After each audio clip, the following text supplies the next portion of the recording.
How to CYA when it comes to making offers using escape clauses on today's quick investment tip.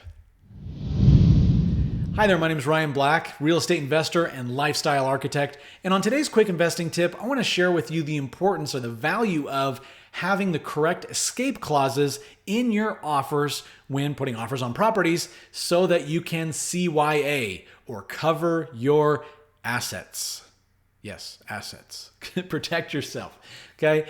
It is important, as you know, when you make an offer on a property, you have to have certain information that needs to be detailed within the offer. It has to be signed, and there has to be some type of monetary exchange in the form of earnest money, right? And typically that earnest money could be $500, $1,000. I've seen as much as $10,000, depending on the situation. But usually it's a couple grand of earnest money that goes to the seller to be held in escrow until you close, as a guarantee or as a good faith showing that you are truly intending to purchase the property.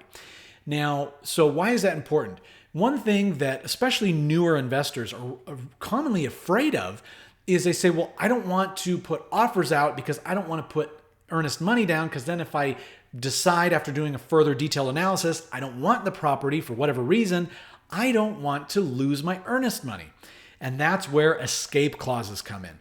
Now, there are lots of different types of escape clauses available for use. Some of the most common ones would be, according to financing, is your offer is subject to the financing being approved, right? If you're dealing with like bank financing or something, or maybe it is subject to a favorable appraisal coming through from the bank, because if it doesn't get the good appraisal, you're no good. Or sometimes it's, subject to the partner approval or to an environmental report or whatever. Let's keep it simple. There are a billion different things you can use for escape clauses. Ours is very, very simple. The only escape clause that we worry about using when we are making offers is due diligence. Why?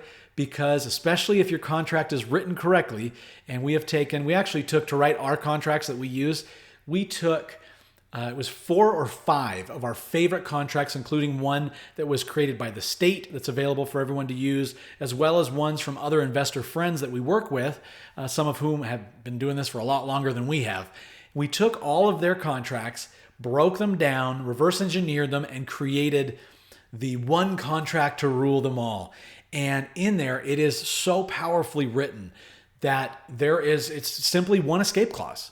Due diligence, which is really a catch-all for anything and everything that we find or that we deem to be unfavorable for us in the deal, we can leave.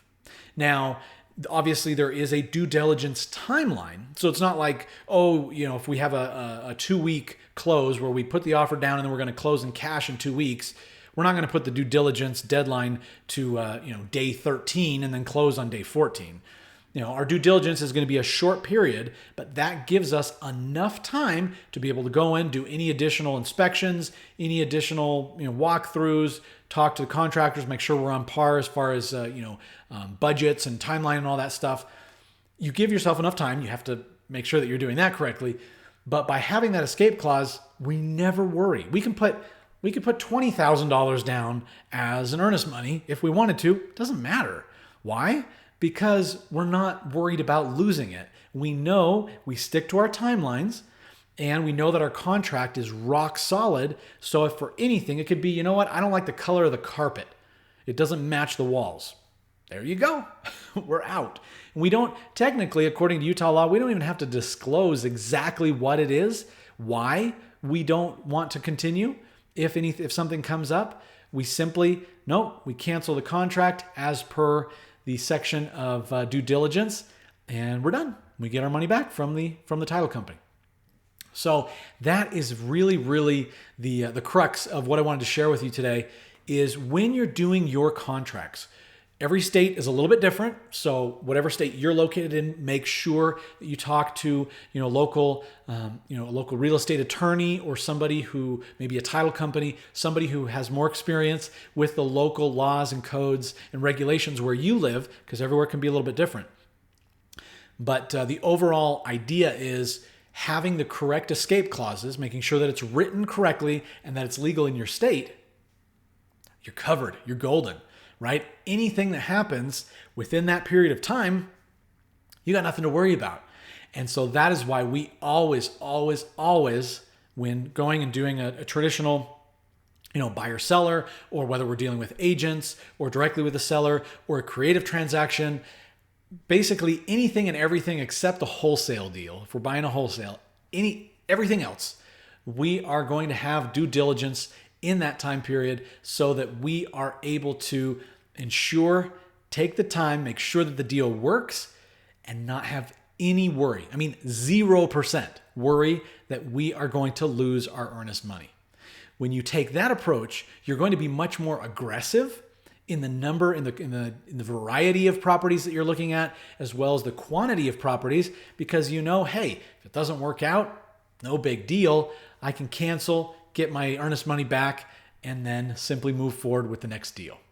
So I hope that that's been enlightening for you today. This is one of the most basic principles, but so many people get it wrong. Make sure you have escape clauses in your contract.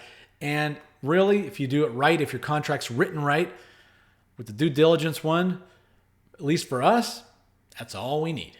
It's all we need, and we are absolutely protected.